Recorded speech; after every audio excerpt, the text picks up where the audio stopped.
Hello, my name is Ken Kramer, and I'm honored to be interviewing Mr. William Cosgrove here at the main branch of the Public Library in Cincinnati on October the 9th, 2006. This is indeed an honor, and wondering if you could start by telling us a little bit about your life before you got into service. Well, I'm local. I've been in greater Cincinnati all of my life. I went to St. Matthew Grade School in Norwood. I went to Purcell High School. What year, what class? 1938 grade school, 1942 high school, 1948 Xavier University, Great. with 3 years in between when I was in the service. And when I graduated from Purcell in 1942, the war was here. And when I enrolled at Xavier University as a freshman, all of us knew that it was only going to be a matter of time and we were going to be called into the service one way or the other. So a bunch of us enrolled in the ERC, the Enlisted Reserve Corps, as they called it then. And we could get somewhat of it, we thought we were going to get somewhat of a choice of what kind of service we were going to go into. And so in the spring of 1943, we all got called in and went over to Fort Thomas, Kentucky, and then were assigned to our various areas. Before the war, you asked me to talk about before the service. I was very much involved in sports at both Purcell and Xavier. Had a lot of fun as a typical, I guess, a typical young guy, 17, 18 years old. But then when I went into Xavier University, knowing that the war was on the horizon, we weren't going to be there very long, I was right. I had about 1.5 semesters, and we all got called in. And I had to assigned to go over to Fort Thomas, Kentucky, and 3 or 4 days, and then I was sent down to Camp Claiborne, no, Camp Walters, Texas. Camp Walters, Texas was between Fort Worth and Dallas, and had my basic training. Didn't really know it at the time, but all of us, everybody in my platoon, everybody in my company down there at Camp Walters, Texas, were all guys from college. We were all college students. And we didn't know it, but they were lining us up after basic training. We were all sent east to a college for ASTP, Army Specialized Training Program. It was an officer's training to get you ready to be assigned to whatever. So I was assigned to Johns Hopkins in Baltimore with a whole bunch of other guys, service kids, and spent about 2 semesters there when President Roosevelt decided, or the Army decided they needed us more on the battlegrounds in a school. So they washed out the ASTP program just overnight. So we were all sent out most of us were sent out as infantry replacements, which was not the nicest thing in the world. That was not good news. To go from the ASTP to infantry replacement. So I was sent down to Camp Claiborne, Louisiana, joined the 84th Division, 334th Company of the 84th Division, became a mortar man. The mortar was the cylindrical, you drop the shell in and came flying out. So then we joined the 84th and got ready to go overseas, which we did. I guess that would have been the spring of 1944. No, the fall of 43, in the fall of 43. And spent about 2 months down in Louisiana training with the division. And then we shipped overseas, went over to England, spent about a month in England. This would have been after D-Day. We were a couple of months behind D-Day. And eventually went over to France and up through Belgium and met up with the Germans. And I was an infantry replacement at the time, carrying my mortar. Not really that concerned about what was going on. I didn't really fear for my life. I guess being young, 18, 19 years old, had something to do with that. But we met. What were you thinking, though? Please? What were you feeling? What were you thinking Well, at the time? It's a little hard to remember. Just thinking that, okay, this is a big event. World War II was a big event. And of course, we were all involved. My brothers, my sister, everybody was involved in WW2. So I guess I just felt like I'm doing my part. No big deal. You know, I'm just doing my part. And all of my friends, like everybody I knew, my age, we were all in the service, everybody. And very few 4Fs. We were all, 4F meant you were not physically able. Very few of those. So we were all in there together, doing our thing. And then we got up to the front, met the Germans in Belgium at the time, a little town called Prummern, near Geilenkirchen. Geilenkirchen was our big target. And we took Prummern. The Germans took it back from us the day later. We got it back from them, and this went back and forth for not too long. And a lot of ground fighting. Yeah. And one night, we could hear all the rumbling of the tanks around our perimeter. And when comes dawn, our group was totally surrounded by the Germans. Your group? Our group was a platoon. Mm-hmm. Our platoon, which numbered maybe, as I recall, maybe 20 men. We were all dug in for the night, foxholes. And when the dawn came, all we could see were German soldiers with their guns. Wow. You know, pointing at us. And why they didn't shoot, who knows? But we had no choice. They had us. And the next thing we know, they were marching us back behind the lines. And the fear at that time is, as we were going back behind the lines, we didn't realize it, but the Germans had brought so much of their forces up into that area. This is right before the Battle of the Bulge, right before Bastogne. Mm-hmm. And we didn't realize it, but they brought all their tanks, and as we went back behind the lines, all we could see were thousands of tanks, thousands of foot soldiers, all kind of equipment. And we thought it was that way all up and down the line. And one of the favorite expressions that the Germans had, a little bit of English, was, "For you, the war is over." You know, "For you, the war is over." That was, we heard a lot of that. Which meant? Please? Which meant? I'm sorry. But when they said that, they meant you were a prisoner, or? Yeah. Yeah, that we would be prisoners. We would be there for our lives. Mm-hmm. That's what they were inferring. We would be living in Germany as long as we lived. Okay, that's up to there. You want me to just keep going? Yes, keep please. rambling on? Yes, this is Okay, so they took us back, and of course, when this happened, most of us talk later about how we just sort of lost it. You know,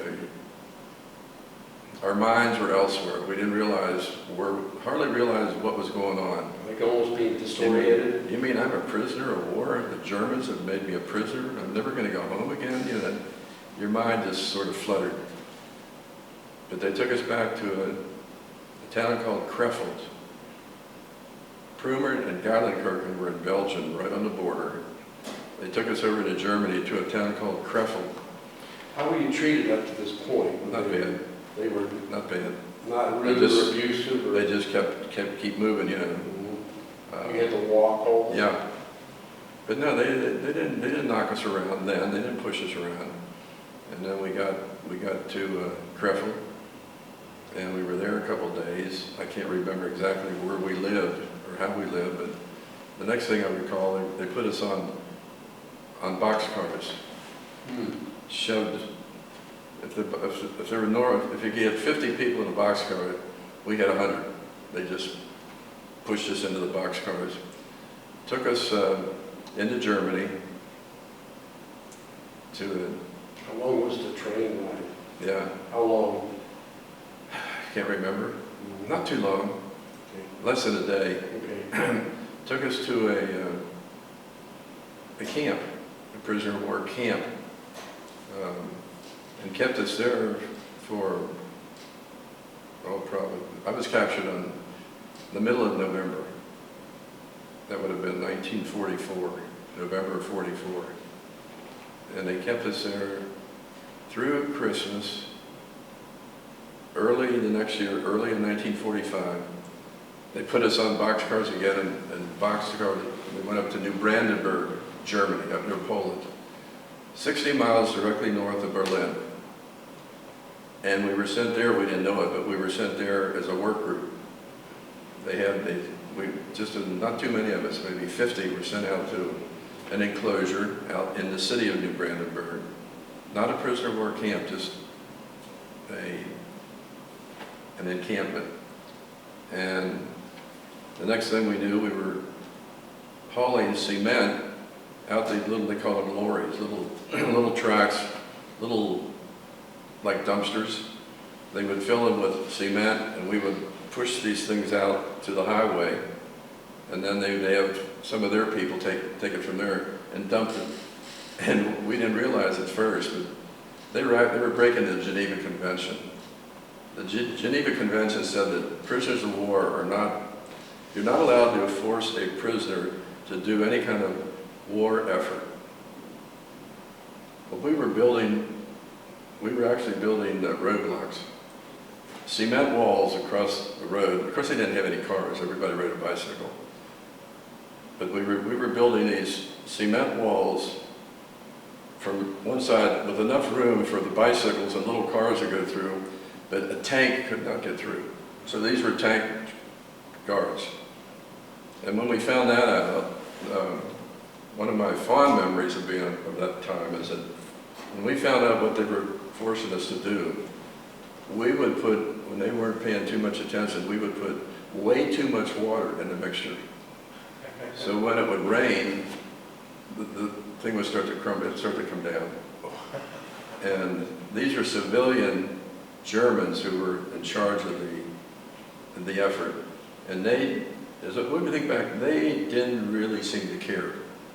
They knew, they could see what was happening, but we just kept doing it. And, the guards didn't say anything, nobody really said anything. So that was the extent of it. And I guess another fond memory of back in those days is we were in an enclosure, barbed wire fence and all that jazz. We had to load a train down by the road, and down this dirt road, every morning at daybreak, you could hear these wooden shoes coming up the road. And these wooden shoes were worn by political prisoners, young girls from Czechoslovakia, Poland. From that, they were political prisoners, and they would go out in the morning, out into the fields and garden and plant potatoes and do things like that. And then about 5 o'clock in the evening, you could hear them coming back because their barracks was up the road. And they would walk past us with their heads down, had on the striped dresses from all the way down to their ankles, wooden shoes, no enthusiasm, no happiness, sad, just sad, walking down there. And after about a week, a couple of us got talking and said, this is winter time. I said, isn't it a shame that these young girls have to be so sad? Let's see if we can't pep them up a bit. Okay, so we agreed that the next morning when they walked by, all of us would stand by the fence and applaud. And when we start doing that, they would look up and look over at us, and we'd wave to them and keep up, and they'd start smiling. And coming back that night, you could see they were coming down there looking over at us, and we'd be down there applauding again. And really changed them. They come by in the morning with big smiles on their face. You're looking forward to it. Yeah, looking forward to the applause. And a couple of them It was almost like boyfriend, girlfriend. They'd make little things. Like I had a ring flipped over to me over the fence, a ring with the initials AZ. And I thought, well, that's the alphabet, A to Z. And no, that was a young lady's initials, Anna's something. And that was my ring. She wanted me to wear that ring, which I did. And other guys got different things, you know, and that was a highlight of the whole time I was in a prisoner of war, making those young ladies happy. And April of 1945, we were there. President Roosevelt died. And lo and behold, surprise to us, the guards, got an American flag, draped it over the fence, the barbed wire fence, and allowed one of our guys who could play the bugle, they found out about that, they gave him a bugle and allowed us to go out and stand at attention and let him play taps in honor of our deceased president. We couldn't get over that. Of course, then, April of 1945, they knew the war was coming to an end. As I said before, we were directly north of Berlin, and that's back when the Americans would bomb Berlin day and the British at night. The next week, the British by day, the Americans by night. Constant bombing of Berlin. We were 60 kilometers north, and on a pretty evening, we could see the sky light up from the bombing. And you know, you didn't have to be very smart to realize what was going on. The Germans had no resistance. There was no way they could stop the bombing. Their air corps was kaput. That's their word, kaput. And the war was coming to an end. So the guards were very easy on us. It didn't bother them at all when the girls would walk by in the morning and we'd applaud and start laughing and talking to them. It didn't bother them. They didn't care. And I guess it was May of 1945, late May, we got up one morning and went outside, and lo and behold, the gates were wide open, the guards were gone. It was, you know, go, do whatever you want. Wow. So and in the meantime, all of the German people, the German soldiers, were fleeing to the west because the Russians were coming from the east. And they were scared to death of the Russians because, you know, they had raped Russia earlier, and the Russians were coming to get revenge. And so they buddied up. The German soldiers buddied up with us, and everybody was going west as fast as you can because they wanted the Americans to capture them, not the Russians. And we sort of just went along with that. You left the camp and yeah, we left went that direction. Yeah, and we went west, and we got as far as Schwerin, northern Germany, up by the Elbe River. When we met up with the American troops. And it was right about that time, not too long after that, when the American troops met the Russian troops at the Elbe River.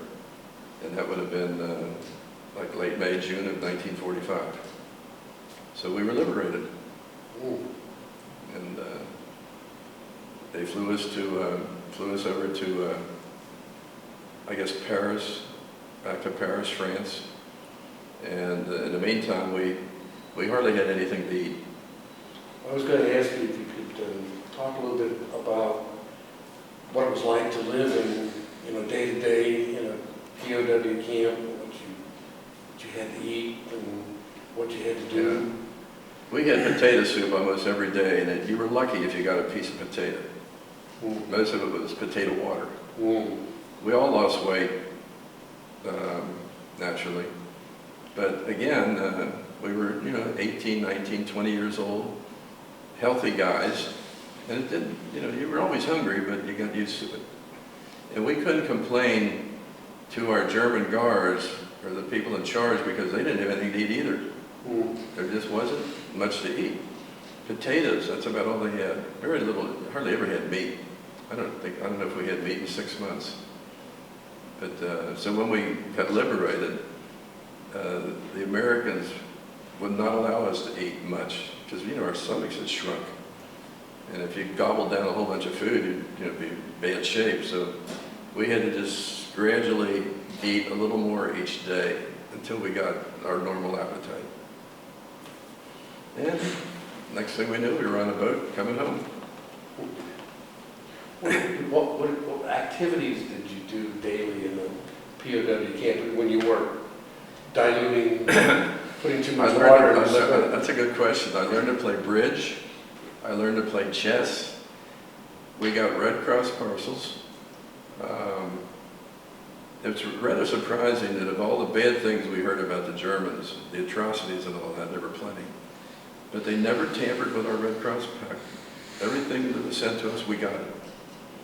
And the chocolate bars, oh man, they give their life for a chocolate bar. Cigarettes, we would barter cigarettes for bread. They did have bread. You would barter with them? Yeah, barter with them. And it started off, it would be 1 cigarette for a loaf of bread. Whoa, yeah, that's a good trade. But then, unfortunately, some of the greedy Americans, some of us, got over to them on the side and say, hey, save that bread, give it to me, I'll give you 2 cigarettes. And the next thing you knew, it was a whole pack of cigarettes for a loaf of bread. Our own fault. That was another interesting thing while I was gone. All my mom and dad knew about me is I was missing in action. And I was captured in November, along about February, as I recall, the Germans allowed us to send 1 postcard home. And before the card was mailed, they read to make sure we didn't give out any important information, which of course we didn't have. But they got my postcard in mid-February, and that's the first they knew that I was still alive. Wow. And I guess I got home in late June of 1945. And that's the first they saw me, heard of me. Water's good. That must have been difficult for them, just to not I'm sure it know was. for so long. Yeah, they had a lot of support because, again, everybody in the gang was in the service. And 2 or 3 of my best friends were killed. I didn't know that until I got home. Guy that, one of my very best friends, Bob Hennickes, played basketball with him for years, all through grade school, high school, Xavier, was killed. He was shot down. So it took a while. They gave us, when we got home, all ex-prisoners of war got 60-day furloughs, which was very unusual, 60 days furlough. And then we were sent down to Florida, down to Miami Beach, into one of those real fancy hotels for 30 days. And all we had to do is go in once a day, go up to the desk and say, Cosgrove reporting. Okay. That's all I had to do. Once a day, just say, I'm here. And then just go off and do whatever. And then I had to earn enough points to get a discharge. So most of us didn't have enough points. So after we had our 60-day furlough, had the 30 days at Miami Beach, we then had to go to a camp somewhere for another like 60 days to get the points to be discharged. So I was discharged in late 1945. Went back to school at Xavier on the GI Bill. Saved a lot of money. Graduated in 48. And you know, that's it. What did you do then?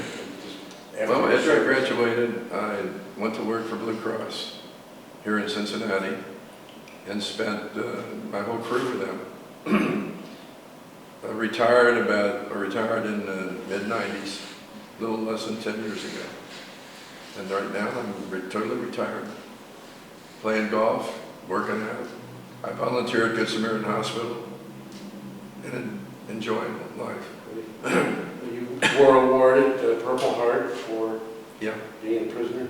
Mm-hmm. POW? Yeah. That didn't happen until like 10 years later, when they declared that every ex-prisoner of war was entitled to a Purple Heart.